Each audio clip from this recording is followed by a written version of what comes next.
The following is for entertainment purposes only. We are not financial advisors. We are not responsible for any losses, only the profits. What is up, Octo Nation? We're diving into PTK. Y'all remember them? I mentioned them one time on my How the Wealthy Create Wealth, keep themselves elite, or become elite. They get some free stocks, and they're doing it even if they don't know that they're doing it. Because the people managing their money are doing it for them. So I dove in a little bit more to this one. I just want to get this one out of the way. This is probably the soonest to split its units. I think it's probably coming up faster than any of them out there, so I think it's a good time to get the video out because it could be happening any day. PTK Acquisition Corp. We're taking a look at two of the guys that are running it, and I dove in. Let's take a look at what they're doing. Peter Q. He's co-founder and partner with 20 years experience in the global technology, banking, and extensive deal-making experience. In China, Peter understands Chinese capital markets and knows how to make complex cross-border transaction works. These guys are based in New York right now, but they have ties all over. One of the main companies he's working with, they've got a lot of Americans and stuff working there too, but they do, like you said, cross-border stuff, so Peter Chu has over 20 years of experience in technology, investing, and tech banking, both in Silicon Valley as well as globally. Mr. Q, am I saying that right? Is a co-founding partner of Canyon Bridge, a $1 billion private equity firm focused on technology transactions. Prior to co-founding Canyon Bridge, Mr. Q was a managing director of Lazard and Cohen. Y'all heard of them? He began his investment career at Pacific Venture Group, an Asia-based venture capitalist firm, and also practiced law at Davis Polk and Wardwell. And during his career has advised leading multinational tech companies. So tech, Silicon Valley, cross-border, it's kind of cool. A Fulbright scholar, Mr. Q holds a junior doctorate from Harvard Law School. Have you guys heard of Harvard? And a bachelor's in foreign services from Georgetown. You heard of Georgetown? Fantastic background, fantastic schools. I mean, a JD from Harvard, come on. So the company he's working for, I was diving into them, and this is just some of the stuff that they currently go after. So these are probably going to be in the same space that they're going to be going after something. If you didn't see my first video about it, the sector they're going after is going to be kind of broad. It's going to be like techie stuff, but it's going to be stuff you can touch, right? It's not going to be like fintech stuff where it's just like financial technology, like stuff you can't touch, just some sort of like money moving system. Those aren't doing too well. We'll get into those later a little bit, but he's getting into stuff you can touch, like semiconductors. But then the other place he's going, which I kind of hope he does, is he's looking at mobile platforms like apps and entertainment and stuff like that too. So, I think that's super rad. So he can even go after like a technology involved in a cell phone or the semiconductor part of it. Could be something totally rad with that, or it could be an awesome app or something. I don't know. We'll have to see. But so his company that he's currently with, they move quickly for a slice of the semiconductor market. With global sales of semiconductors now at all-time highs, it's not surprising that some technology analysts are growing nervous about the sustainability of the sector's growth. Worldwide sales reached $107 billion during quarter of 2017, according to Semiconductor Industry Associates, so semiconductors. To seize the AI opportunity, they're focused on AI, artificial intelligence, and microchips that they use that are key. AI algorithms drive innovation and change across the business landscape. AI helps doctors diagnose and treat cancer. It powers personal digital assistants like Alexa and Google Home. So, it could be something totally involved with all that. It can do everything from training airplane pilots and air traffic controllers, it's huge, to detecting credit card fraud, and from handling customer service interactions to managing investment portfolios. Could be an IA play. Then we've got Timothy Chin. Since 1997, Mr. Chin has held numerous positions at a company called VIA Technologies, a global leader in development and manufacturers of integrated circuits, embedded technology platforms, and systems. Mr. Chin oversees business development at VIA and is involved in ventures that range from premium content providers and hardware companies, from the semiconductor level to systems integrators that enable the application of a wide variety of technologies in end user sections, including artificial intelligence, IoT, computer vision, autonomous vehicles. You hear that? So it could have another graph play, healthcare and smart city applications. Since 2017, Mr. Chen has been China's CEO of VIA Technologies. Mr. Chen has also served as the head of global sales and marketing for VIA since 2010. He is also a World Economic Forum Young Global Leader and fellow of the China Fellowship Program and member of the Aspen Global Leadership Networks. So he's got lots of friends. He's got a bachelor's in industrial engineering, which is rad, from University of California, Berkeley. So that's huge too. I mean, even the ties and people you meet over there at Berkeley, he's into this whole Silicon Valley scene too. Mr. Chen is also involved in social ventures. So that could be like, Facebook-y type of stuff, Snapchat, social media, premium content providers, and hardware companies at the semiconductor and system level. So I mean, I like this kind of stuff. The social media thing, the conductors with it, and the technology behind phones and with people, autonomous vehicles. Could be something kind of cool, I think. Canyon Bridge, we're going to look at some of the stuffs that Canyon Bridge has invested in. So I'm sorry, via mobile, they've got an artificial intelligence dash cams that they've been working on, which are kind of cool. We haven't really had something like that. I think this is kind of rad. So they help with like lane departure warnings, forward collision warnings, and driver monitoring system. Does anyone have a vehicle that's got any of that on it? Kind of cool stuff. Like a lot of cars now, in the mirrors of the side, they've got lights that'll blink to let you know someone's on your side. That type of stuff. Vehicle technology, transportation solutions, boosts the safety and efficiency of your vehicle fleets with our VIA Mobile 360 solutions featuring leading edge ADAS, SBS, and DMS technologies. We've also got something called VIA Pixeto Vision Sensor. It's a full HD sensor for learning artificial intelligence and M&L. Object shape, color, face, and handwriting recognition. So face recognition, all that. Pre-trained ML models and ML accelerators. I'm shown here Mobile 360 AI Mining Safety Kit. I think this is rad. Technology solutions that go the extra mile. So who knows what this could be? I mean, we've brought up mines plenty of times here, and one of the big problems with mines is safety, So maybe there's some sort of sensors they can make for not only the guys driving the cats around, the tractors and stuff around, but something to do with underground mines. If they can keep those guys alive a little bit more, man, that's fantastic. So who knows? This is kind of can go a lot of ways. Here's some other things I saw. They had something that said taking fleet management to the next level with Amazon Kinesis video streams. AI dash cams are fast becoming an essential tool for fleet operators, offering greater protection to vehicles and drivers. Crash and cash scams. How dash cams protect insurance fraud. So I know, there's some. It was known in LA for a little bit that people would get like a decent car like Lexus or whatever, and they'd pull in front of maybe like a water guy, like a Culligan man or whatever, on the freeway or whatever, and pull in front of them and just slam their brakes on, hoping that it'll smash into them. And then what are they going to do? The person in the Lexus is going to sue the daylights out of Culligan, So it can help with that, obviously. How advances in AI dash cams can help semis. And again, we're just throwing around ideas that, of directions they could go. Industrial solutions create the factory of the future with state-of-the-art AI automation solutions that enhance manufacturing productivity and agility. Smart city solutions transform urban environments with our innovative smart city solutions that take safety, convenience, and economic vitality to the next level. And they've mentioned health and stuff before, so it could even go with that, like temperature scanner stuff or whatever. I don't know. Testing kits or something. So I hope they go the technology route that's like cool and fun, not medical. But we'll have to see. We're working through the necessary approvals.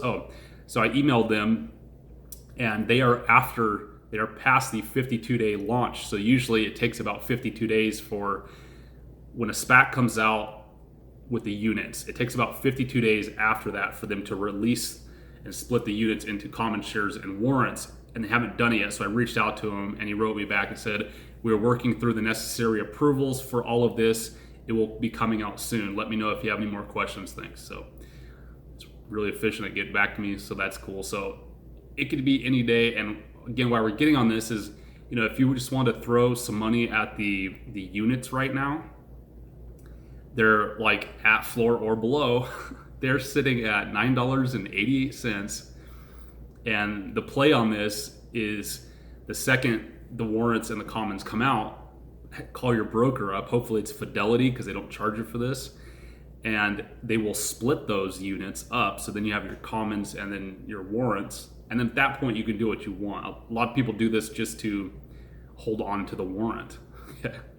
So then you can like take the commons and just sell those off and put them into something else and do the same thing over and over again, or you keep for a little bit, whatever you want to do. But it's looked at as a way to just get some warrants super cheap. So, and this could be any day this comes out. Or you can play this one and just wait for the warrants to come out and just buy a handful, because I'm guessing they're going to be pretty cheap. They come with like a half warrant. They come with a full warrant, but the warrant is only exchangeable for a half of a share. So to keep it easy, let's just say they come with like a half of a warrant, okay? We'll just leave it right there. So is anyone already in this one? What do you think about it? Any other directions or cool places you think they could go with it? Let me know. So now we're going to switch directions and talk about the SBE, SwitchBack, ChargePoint Investor Summit that was released today. That was going on forever. I ended up recording it. I ended up having to leave for a little bit. And I uploaded that if you want to watch it. But there's some good speakers in there. There's some good people. There's a dude from Covenant Transport. He's in there. This chick from California Air Resource Board. A guy from Cummins. And then the VP of Innovation Enterprise Holdings. You guys heard of any of those? We've got some cool techie stuff going on. And then, of course, the CEO of ChargePoint, why we were in there in the first place. So did we learn anything? Not really. There's definitely nothing direct, at least that I heard of. Did anyone else find anything else? They started plugging at Nikola. They started making fun of Nikola a little bit. The CEO of ChargePoint kind of calmed it down though, and he almost stood up for him a little bit, I think, which is kind of cool. He said, some things he said is, we invest heavily in fleet. They were also, this one guy kept making fun of people, and he was trying to make fun of Steve Jobs, and then the CEO of ChargePoint came out and said, yeah, Steve Jobs might have been very opinionated, but he was right. And he delivered on everything he said. And he said, two things you can't ever do with, and that an investor is lie and not deliver. So he was sticking up for him, for Steve Jobs, and saying, yeah, he's known for kind of being mean and upfront and all opinionated or whatever, but he was always right. So as long as you're right, you're okay. And he said, as long as you can claim stuff, because they're saying Nikola can claim stuff, then they're not pulling through. But he's saying, as long as you can claim something and deliver, you're good. Just don't ever lie, and do not ever not deliver. So I like the CEO of ChargePoint. He's actually a really cool dude. You need to invest in anonymity for a long period of time, but you need to figure out how to make money on the way, because it's anonymity.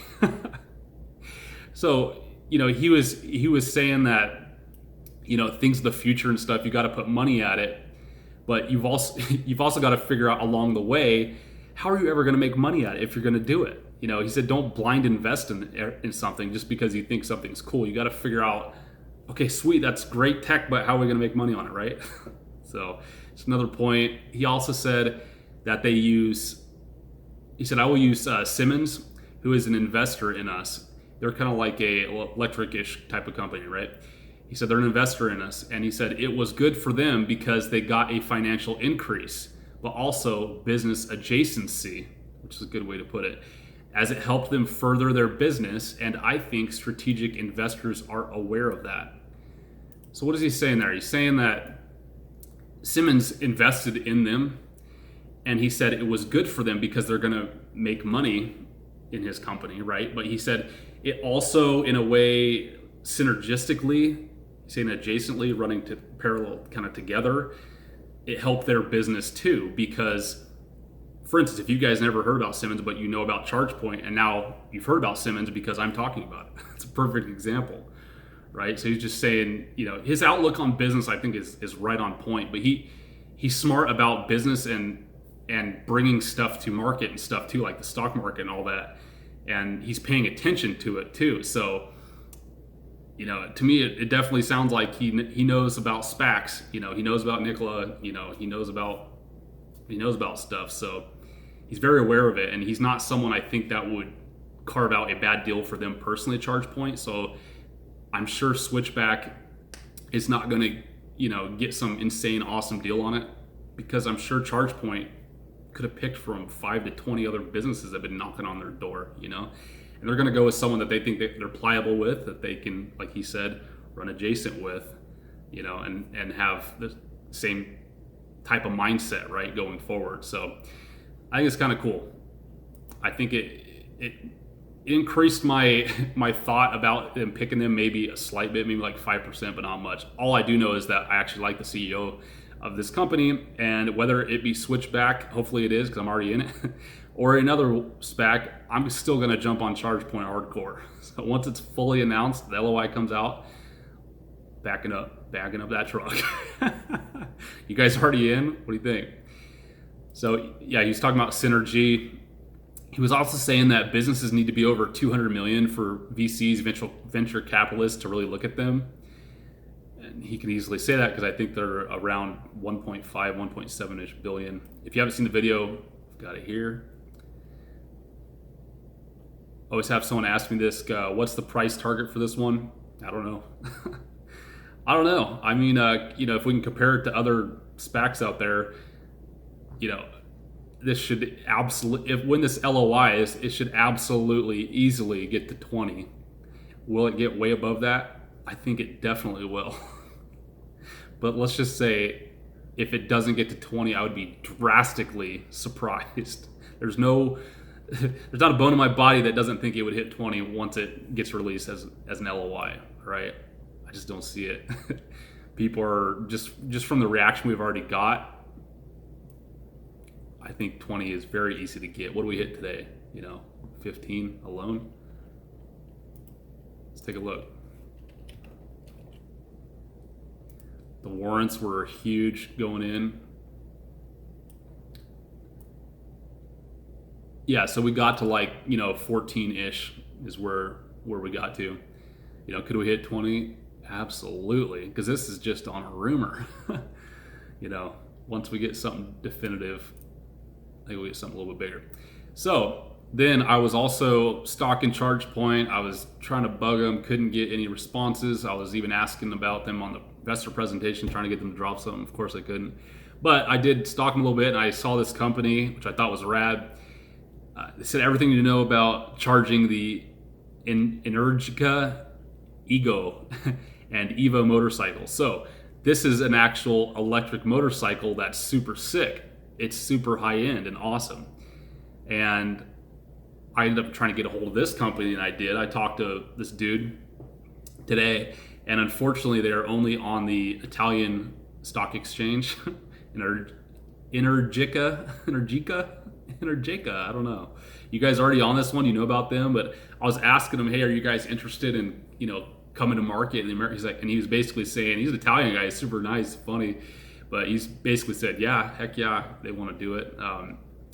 He did say that there wasn't really anything in the works, though. He said he would like to, but they would have to buy out the Italian dudes who are actually privately held investors. I was like, lame, I was hoping he'd say, well, we are talking to a couple SPACs actually, but not even close. I pulled on him a little bit, but I don't think there's anything in the works. But maybe eventually, if you hear about that company trying to list later down the line, let me know. So on B. Sylvester, this guy's really cool. He's been with us for a long time. On Twitter, he wrote me and said, hey, let's take a look at PPSI as a breakout coming. Let's take a look. If y'all haven't seen my video on this is, I think I labeled it Clean Spark's little brother. This is a play that actually is a supplement to Clean Spark. They actually are the ones who make the the hardware that they install. And I'm not 100% sure, but they could. They were awarded lots of shares of CleanSpark. I don't know if they still have them or not, but they might. He said it's looking close to a breakout. I'd say it looks like a good time to buy. You know, it's broke this main red channel that we've had and been pinging off of for a long time. You know, is that a good time to buy? If you're long on the company, you know, I like to try to wait for soon to be catalysts or, you know, something like that. But this is one of those ones that is just keeps writing, you know, it just keeps finding these channels and writing them. Let's see if we can't find another one, maybe off of that right there. So we're gonna make this green. Yeah, I would say this looks like a pretty darn healthy time to get in if you want to get in. You know, you could try to wait till this hits back down on this red channel here, about if it hits like 120 again. But this is already a pretty tight pipe. It's the tighter it gets, the more likely it is to break. The tighter it gets, the harder it usually breaks, north or south also. This is technically-ish, well, it's kind of a bull flag, but we're on a weird kind of tilt going on. You know, it's not clear as mud, I'll say that. You know, we probably had another one here. We could probably draw another one even on top of that. Something like this. Yeah, look at that. It actually crosses here, so this is actually pretty strong right in here. This support at about $1.20. I don't think it will cross that. It could, of course, but I mean the lowest this thing has been is $1. Yeah, I don't know. I might look at putting a buy in above that, man. Good call. You know, I think the last buy I probably have right now is 164, and that was when it was riding down this channel. It never broke it. I think so. You know, I'd much rather get it for, you know, $145 than 164. Because if it rides this again and, you know, any sort of spark comes out, any sort of clean little spark that comes out of here, you know, this thing likes to ride north, and the next channel it could hit, holy Toledo, if it's gonna ride this same one up from here, you know, man, it could hit like 260, which would be massive. You know, it's almost a 2x on your money. That ain't bad. Take that any day of the week, right? All right. So KADT asked, I think UNFI just had the type of red volume spike you mentioned to look out for in a recent video. Am I checking it out? Let's take a look. UNFI. You guys remember this one? This is the all natural, the hipster food play. That you know, they supply grocery stores, so like they bring like cool up and coming food, small mom and pop places to market. And he's saying there is a volume candle that we need to look out for. So the volume candle you always want to look for it's usually going to be red, because that means that the people selling going down, or people shorting, are out of juice, right? They're like, oh, they're going to give it all they got at the very end, basically, is what it shows. And you see a big old red one. So if this was a big old red one, that would make sense, but this is a big old green one at the end of this tail here, you know, but that is a big green volume candle. What does that mean? People might have seen our lines that we had drawn in, because we've got this line basically where it's sitting, you know, about 1725, and they know that that is low for where this is at. You know, June 1st, the quarter results came out, and they're 54% increase on income. Do you realize how crazy that is for any company? Doesn't matter what sector, especially in food. My goodness. So we're still sitting at this gap, though. Remember, we've got this gap here. You know, we're sitting right at the top part of it. You know, if you want to be long this company, I would say that this looks like a pretty healthy time to get in. You know, it could come down and try to hit this level here. It's only been tagged once, you know, at 1471, 1480. But I'd say the strong was is literally sitting where it's at. Let's draw another red line. Let's make it a ray so it shoots it right across. If you haven't watched my how to chart video, be sure and check it out. Come back here, see this gap, drew that across. It's literally just kind of sitting in this channel. It technically broke bull above two of them here, so I guess technically it is in bull headed to 1850 at least. You know, yeah, might be a good place to get in. Obviously, always manage your own risk. This thing could still tank with the market if and when it does happen next, you know, but if you're just looking for a nice little ride or something you want to hold, this might be a decent one for you. By the way, on your volume, does it show red there? Because mine's definitely showing green. It's always good to check it on a couple different platforms, but that one is definitely not. Another guy asked, I'd love to hear what you have to say about Pacific Bro Sciences, just biosciences. Right away, biosciences, it sounds like something I totally don't like getting into, which is like health sector lab type of stuff. It's like a vaccine play. Let me know. I didn't look it up. The next one, though, is nano dimensions. I did look that up. The reason I didn't look up the Pacific Biosciences because for what they are, if you want to play something volatile that can 2x your money, you should put it into SPACs. They're a lot safer, they're way easier to judge, and you can get in at floors where they can't go any lower. But you know, the problem with a lot of, you know, medical stuff, you know, maybe vaccine stuff or whatever, is it can go from 50 cents to 250 to zero in one day. Okay. Or it can just go to zero because they decide that it's just not going to work or whatever. I just don't like the nature of it. You know, if SPACs didn't exist, maybe, but it's in that penny stock realm where there's no backbone to it. I just don't like them. But again, I don't know anything about it. I'm just judging it on the fact it has biosciences in the name. So please let me know if I'm totally missing the beat and if I really should look it up. I did look up Nano Dimension. What is this thing? This is kind of rad. So Dragonfly LDM Precision Additive Manufacturing System for Electronics. What does that mean? Well, it is a system in a one-step solution for agile hardware development and innovative circuit design across a wide array of industries. It empowers companies to securely control entire development cycles through in-house additive manufacturing of PCBs and non-planar electronics with speed and precision, while reducing R&D costs. With its lights-out digital manufacturing printing technology, this is the industry's only comprehensive manufacturing printing platform for round-the-clock 3D printing of electronic circuitry. So to me, it seems like it's a 3D printer for like computer chips and stuff, which is kind of cool. Let me know, man. Do they have patents on this though? Can someone else just make this? Can TRNE make this? So they make all sorts of these like tiny little PCB bus things. Man, this stuff is a whole different planet. My uncle actually troubleshoots these for a living, and he's done it for over 2 decades. Motherboards and stuff. Holy Toledo. You know, hats off to y'all. Let me know a little bit more about it. You know, if you guys want me to do more of a video deep dive on it, but this is kind of cool. But right away, like I had just mentioned, if I want to get into some sort of 3D printing thing right now, you know, I want to get into trying TRNE because it's hyped. It's a SPAC, you know, unless there's obviously a catalyst there, you know, for this thing or whatever, they sign with Apple or something. They're going to make things for Apple. Great, fantastic. Then I'll dive in, you know.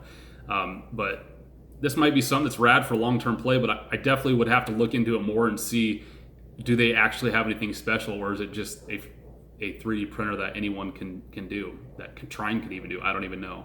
So let me know about that. Kind of cool play though. Someone asked, and I've been asked this 100 times, Tales of Sullivan, he asked, appreciate your honest perspective on the thoughts of managing the risk reward of SPACs. New subscriber, hey, what's your take on NFIN? Financials appear sound, but it gets no love. Sums it up right there. Do you feel it's the industry, fintech, or the company itself?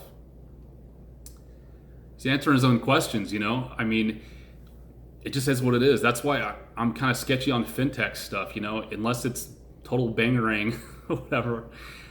If you can't describe what something is to someone in less than a sentence or maybe 3 words, it's probably not going to do too well. You know, and that doesn't even get to the fact of are people ever going to understand it, even if you try to explain it for 10 minutes?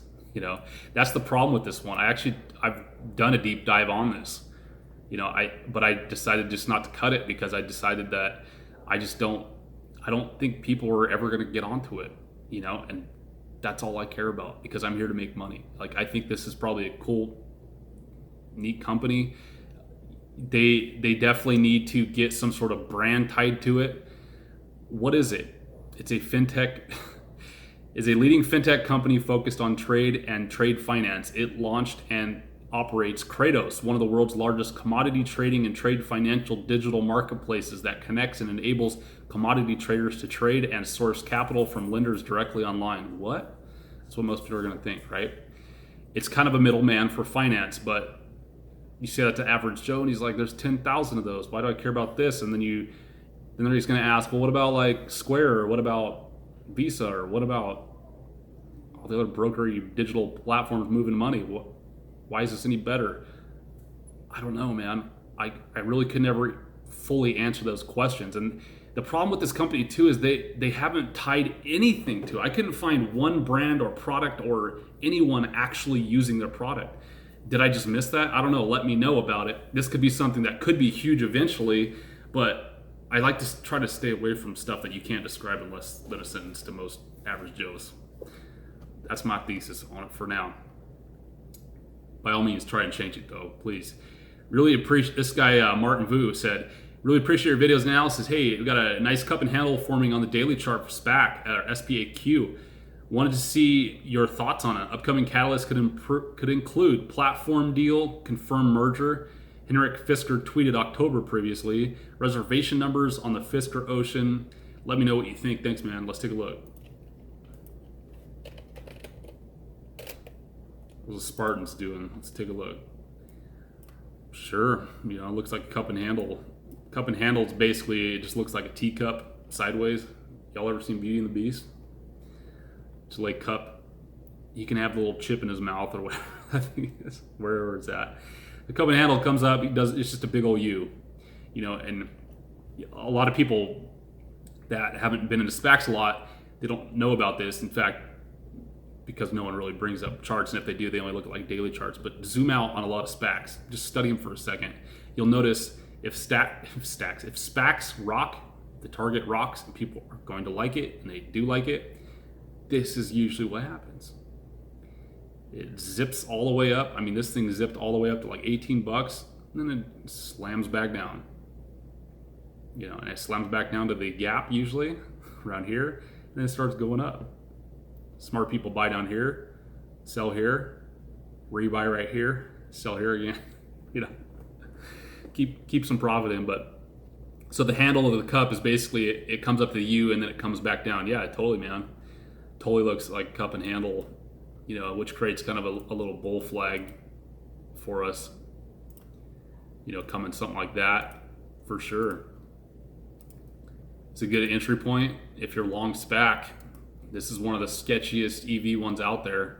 I won't say that they're all sketchy for the most part, but I'm still scared about the numbers for him. I don't think he's going to be able to do it for 40 grand. There's some big bad catalysts I think that can still come out for him. I still think this will ride though, I still think it will ride north just on hype alone because everyone knows about it now. It's probably still going to hype, and a lot of people started selling off here the weak hands, and it probably looks like a good time to buy if you want to get in. If you're going to buy, put your buy a little bit above it. That way you can try to catch it going up because you don't want to buy it right in this tight little pocket and then it zips right back down. Sacrifice a little bit and try to get the north run if you want. Let's take a look if we have anything else. That's it for now. So I'm going to wrap this one up for today. Any other plays y'all want me to take a look at, put them down in the comments. If you haven't joined our Twitter or StockTwits, please do that. And what I want mostly is for you to just subscribe to this and then share this with your friends. On any platforms you're on, be sure to set it out there. We really appreciate it. All have a good rest of the night. Take care. Did you know that we give away free silver? Simply leave a comment on the video, and as long as you're in the continental United States, you can be automatically entered to win. Please friend us on Twitter and StockTwits.